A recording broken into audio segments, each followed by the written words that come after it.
Welcome to our channel. Today we how to activate Chase debit card through mobile app. Easy setup, step by step, clearly. Open the Chase mobile app on your smartphone. Log into your account using your username and password. If you don't have an account yet, you'll need to create one first. Once logged in, locate the Accounts tab at the bottom of the screen. Tap on it to view your account details. Look for the option labeled Debit Card or Activate Card. Select this option to begin the activation process. You may need to enter the last 4 digits of your new card number. Follow the on-screen prompts to verify your identity.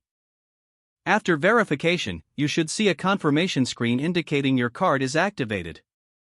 If prompted, set up any additional security features for your card. Make sure to note any important information or codes provided. Once done, you can return to the home screen. Your Chase debit card is now ready for use. Consider checking your transaction history to ensure activation. You can now enjoy the features of your debit card.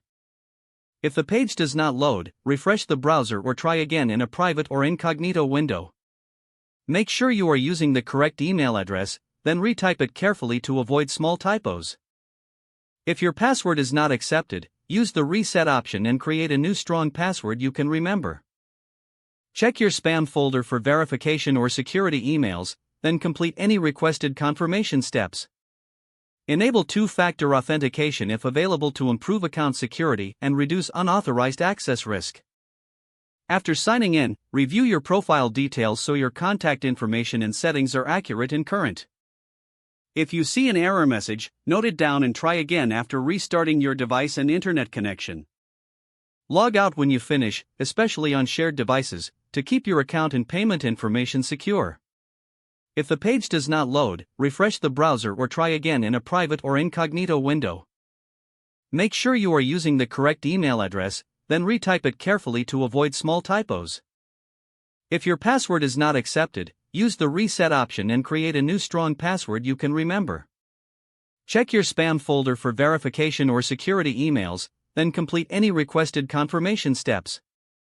Enable two-factor authentication if available to improve account security and reduce unauthorized access risk. Don't forget to like this video and subscribe to our channel for more step-by-step tech guides.